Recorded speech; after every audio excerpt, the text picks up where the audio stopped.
10 random magic cards rated day 143. You still got some turkey in the refrigerator? Make turkey sandwiches. Just a little bit of mayonnaise, white bread. It's delicious. The first card of the day is Resourceful Return from Ethervolt. Now, we were just talking about you got to make them turkey sandwiches. That's a pretty resourceful return of the turkey. This is 2 mana, 1 and a black for a sorcery. Return target creature card from your graveyard to your hand. If you control an artifact, draw a card there, boy. This is okay, so this is fine, I guess. You know, we've seen a lot of these like raised deads with some extra value on them. We just got one reprinted in Foundations that's like, it's the same exact mana cost, sorcery speed, return a creature card from your yard to your hand, but if it's a zombie, draw a card. If it's a zombie, I think you're much more likely to just have an artifact most of the time. The card's not actually terrible, but you're not going to play it either, right? So 3.8 or something on this. Raised Deads can be better than this. Colossal Majesty from Core Set 2019 is up next. I would have guessed this card was older than this, but apparently not. And it actually still fetches some price between $60 and $2. This is 3 mana, 2 and a green for an enchantment. At the beginning of your upkeep, if you control a creature with power 4 or greater, draw a card. Just good, clean magic card. It feels like it was printed in like 2011 or something, Magic 2013, but no. It's a little bit newer than that. I'm kind of surprised that the channel is older than this card. It's a little bit weird, but yeah, Colossal Majesty is just a decent piece of green card draw and commander that will always kind of just be decent.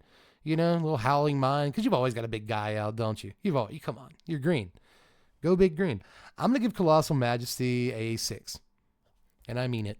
This is a very good magic card. You just don't know it. Everybody else knows it. Look at that price. I'm acting like it's $12. So if a card like this isn't like 15 to 20 cents, that means people are playing it. And, 60 to a couple of bucks. That's not bad. Next is Spiked Ripsaw from Crimson Vow. This is 3 mana, 2 and a green for an artifact. It's an equipment that equips for 3. Equipped creature gets +3/+3. Whenever a equipped creature attacks, you can sack a forest. If you do, that creature gains trample till end of turn. That's pretty not great, 6 mana all in to get a creature suited up with this. But trample's a great ability, especially if this is giving, a pretty decent PT bonus. +3/+3 is not terrible. But that said, there's a bunch of equipments I would recommend before this. And most equipment decks in Commander, or decks that care about equipment, either play much better equipments in this, or they're like red-white, not usually green. If your green deck does want equipments, it probably doesn't want this. Probably something else. So I'm just going to go with... That's tough. Well, it's a 3-drop that gives the creature +3/+3 and equips for 3. So I'm going to give it a 3.3. I say we give it somewhere around that neighborhood. Next is Lich's Tomb, only ever printed in Darksteel. This is 4 mana for an artifact. You do not lose the game for having 0 or less life. Whenever you lose life, sacrifice a permanent for each 1 life you lost. So eventually you'll have to sacrifice Lich's Tomb, you see. And then you'll have, you go into negatives. If you can go below 0. So the moment you sack Lich's Tomb, you just die. You just die is how that works. This is still very cute. This is still very super adorable. Especially if you have a ton of tokens. Or maybe you can sack lands to it, but you have like Crucible of Worlds and like other stuff that can bring lands back from the graveyard like easily enough. You have Life from the Loam. You have like Lumbra and Aftermath Analyst, Splendid Reclamation. Like, you have a ton of like get lands back from the yard abilities or whatever. And then so long as you have like sweepers to keep the board clear or whatever, right, then you might be able to build something pretty cool around this card. But, that said, then you'd have to actually like get it, find it somehow and play it, have things set up for it. So it's not like amazing, but it is a really neat, like unique, interesting magic card. And I like those. So I'm going to give Lich's Tomb. I'm going to buy a copy of this card. Lich's Tomb is only ever printed in this set, and it's still just $1 for like a really unique effect. So I'll spend $1 on this all day. I'm going to give it a 5. Just right out of 5. I think is where, yeah, I really am going to do that. I like this card. Moving on to Swamp. This is a 5 because it's basic land and it doesn't count, but it's good John Avon art originally from Urza's Saga here. I've always liked this art. I'm not going to be able to find it. because it's like way down here. It's like super far down. It's fine art. I'll give that art with all the purple in the color palette. It's very nice. Fades to like a gray blue. It's gorgeous. I'm going to give that art like a 7.3. Moving on is Stellan's Curse. We just did this card the other day. It's really bad. This card's like real bad. So we'll move on to Crossway Troublemakers. This is from Foundations, by the way. You can play this in Standard. This card's playable. Playable in Standard. 6 mana. 5 and a black. Have we done this card before? I think we may have. Still going to do it again. 6 mana, 5 and a black for a 5/5 vampire. Attacking vampires you control have Death Touch and Lifelink. Whenever a vampire you control dies, you may pay 2 life. If you do, draw yourself a card, man. So good. Look at that. The first line of text is great. The second line of text is great. I'm just drawing a bunch of cards. I've got a bunch of Death Touch and Lifelink. Hey, the Lifelink helps me draw cards. Hey, the Death Touch helps me just get in recklessly with vampires. If they die and I get to draw cards, I get to draw cards if they die and they take stuff out with them. That's nuts. That's so nuts. It's a very good card. 6 mana is a lot. I have to point that out. 6 mana is so much, but like we're mostly playing casual commander here. So I really like this card, dude. In your vampires deck, you play it. I just think you should play it in your vampires deck just about every time. So I'm gonna put like a 5.3 on this card. If you have 1 line of bonkers text, I love you. You have 2 lines of bonkers text? Get in here. Get in here. Here's Coma Veil is up next from Shards of Alara. This is 5 mana, 4 and a blue for an aura that enchants an artifact or a creature. The enchanted permanent does not untap during its controller's untap step. 5 mana is too much for that, man. Sure, you get a little bit more versatility on it. It's not just creatures. You get artifacts with it too, but that is far too expensive, dude. So I'm going to give this a 2.5 because you're not playing it.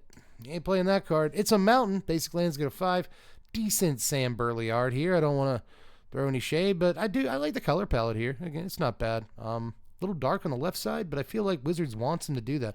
You ever get the feeling that Wizards commissions their basic land art and other arts for that matter in such a way that, like, hey, frame it with like darkness on the left and the right, or like on the top and the bottom. You start looking at Magic cards, the art of them, you'll notice that a lot of them have like weird dark patches in the art for no reason. And it makes it harder to crop the art. You see, that's how I started noticing is because I have to crop certain arts for YouTube videos.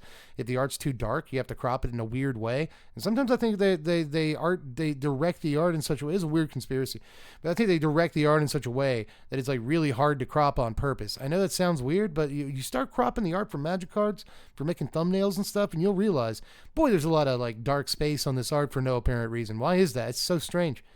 What an odd way to direct the art on this card. Anyway, that's it. A really dumb series of sentences I just said there. And I don't think I believe half what I just said. It's just like when you go to start cropping art on Magic cards, you will get annoyed at how much just like nothing, just dark space for no reason. It's on like so many arts. But anyway, we'll move on to Dust Legion Zealot. This is Elvish Visionary, but it's in black, so it has to deal damage to you, you see. This is 2 mana, 1 and a black for a 1/1 vampire soldier. When he enters the battlefield, you draw a card, you lose 1 life. What a dork, too. What a look at his hat and his little mustache. What a little dork. I don't know. He might be a nice enough guy. I don't think so. He's a vampire. Like a vampire conquistador from the Ixalan vampire people. So he's probably not a great guy, honestly. Either way, though. Elvish Visionary / Spirited Companion / Helpful Hunter. I guess, / Phyrexian Rager, but it costs you 1 less mana. Look, we've got a lot of creatures like this. Magic history now. And I think the Phyrexian Rager, I hope I'm getting the name of that right, is the one this is probably supposed to remind you of the most, right? But altogether, it's a decent Magic card, right? Any 2 mana guy that draws a card on a body is okay, right? Not the best thing we've ever seen, but it's okay. You know? So I'll give him a 4.5. Somewhere in that area. Moving on, though, to Zinnia, Valley's Voice from Bloomborough Commander. I've never seen this card in my life. And it's relatively new. This costs red, white, blue, America for a 1/3. Sorry, it costs Jeskai colors for a 1/3 legendary bird bard with flying. Zinnia, Valley's Voice, gets +X+0, where X is the number of other creatures you control with base power 1.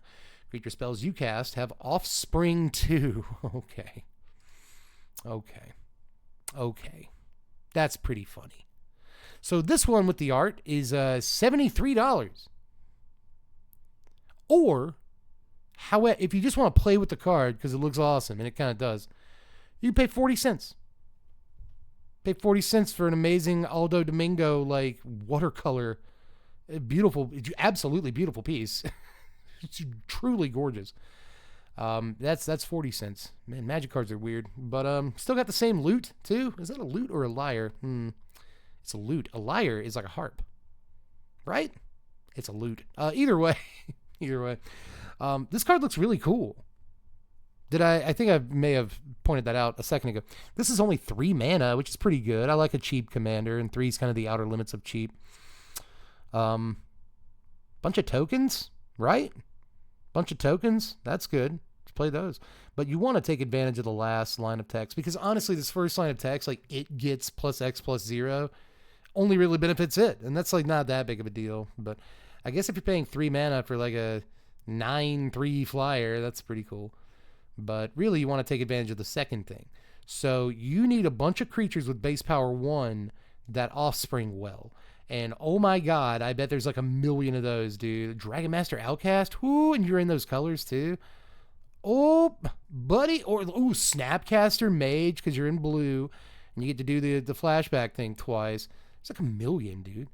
There are so many. Or like, even if you just have like Soul Warden or Hinterland Sanctifier, the Lunarch Veteran, whatever, like you can make copies of them and then like make copies of your other creatures and get like double life gain triggers off of those, and that seems cool. So there's a lot of fun stuff you could do with this, man. And I'm just thinking of like 1-drops with base power 1. There's probably some weird like 3-drops with base power 1 that are really good with this. Like you could offspring like Devilish Valet or something, and that might be fun in that deck. So you can tell that I'm building it. I'm building the deck right now. Order by Zinnia. Valley's Voice. I'm going to just put VV. It's 45 cents or so. That's a steal, dude. Spending $1.50 on today's cards. This card's good. Unique commander, cool ability, relatively cheap to cast. Makes all your, 1X is incredible, right? Probably leads to broken like combo stuff too. If you can get basically multiples of any creature you're playing in commander, that seems busted. So enough justifying. I'm going to give the card a 6.3. I think this card's actually quite good. The only problem, before I move on, you have to play the card and either have enough mana or it has to sit on the table for a turn, and you have to untap, right, and then like play a creature with offspring. And that's not going to happen like all the time, right? You have to have like, 6 mana at least. Like you resolve it and you play a 1-drop and offspring it, and that'll cost 6 mana. So again, you have to have a lot of mana or you have to untap with it and play to do anything with it, and that's a consideration. But still, I think it's really good. But moving on is Phantom Wings from Weatherlight. I love Weatherlight, man. 2 mana, 1 and a blue for an enchant creature. Enchanted creature gains flying, but you can also sack wings to return the enchanted creature to its owner's hand. This was a very annoying card back in the day. It's an unsummon, right? You can play it on your opponent's creature and then immediately sack it, if that's what you want to do, and it bounces their guy back to their hand. But also, a creature you control gains flying if you put it on one of your dudes, and if it gets hit by a removal spell, just pop it back to your hand. So this was actually cool, and also the goat has like weird spectral like butterfly or moth wings. That's sick. It looks so cool. So good job, Una Freaker, on this art. It's very nice, but still, altogether, I can't really score this card like too low or too high, right? So in a modern context, I think it gets like a 4, but that's probably higher than you would expect me to rate this card. But there's a lot more play on this card than there appears to be. And if you ever do like a mono blue cube, I think this is a really good choice. Let me just throw that out there. I think this is more than fine. But last card of the day is End Raise Forerunners. I was just talking about this card the other day. We didn't do it the other day, but we did a card that was super, super similar to Crater Hoof Behemoth. And I think I had to mention End Raise Forerunners, or at least I thought about it. And we're going to probably have more or less the same conversation with End Raise Forerunners that we had with the other card. This is originally from Ravnica Allegiance, but it's been reprinted a few times since then. That said, it's still anywhere between 50 cents and $1.50 to get your hands on. This is 8 mana, 5 and 3 green for a 7/7 boar with Vigilance, Trample, and Haste. When it enters the battlefield, other creatures you control get +2/+2 and gain Vigilance and Trample until end of turn. So again, Craterhoof Behemoth, but at home. The thing is, though, this is not when your mom says you have McDonald's at home and she goes home and makes you like the worst, grossest burger you've ever had in your life. This is like your mom says you have McDonald's at home, and you get home, she cooks it up, and it's not McDonald's. But it's pretty good. Like it's actually good. It's like a, you know, if you think McDonald's is like an 8, which you probably don't, but if somehow you think McDonald's is like an 8, it's like a 7.5. You know, it's really not bad. I think Inray's Forerunners is like the closest next best thing to a Craterhoof. And honestly, if you have enough like small dudes out when you cast this guy, then a lot of the time it's going to have the same effect as a Craterhoof Behemoth anyway, because like +2/+2 and trample is ridiculous. Vigilance too, you know, let's not forget the vigilance. And also this has haste too. So 7/7 trample haste, ridiculous in and of itself. I really like Inray's Forerunners. I'm going to give this card a 7. Again, we get to Craterhoof, it'll get a much higher score than that, I think. You know, it's a legendary card. Not literally, but figuratively. Inray's Forerunners, not quite legendary or anything, but it definitely gets the job done, and I think it's worth ordering if you can't afford the whatever Craterhoof is, 1,000? Something like that. It's a lot of money. So yeah, again, highly recommend this card. If you're in some sort of heavy creature green deck and you want a finisher, Forerunners is amazing, dude. A really good Magic card here. Played it in Standard a lot back in the day. But that is all for today. I will see you bright and early, sunshine, on Saturday. Bye.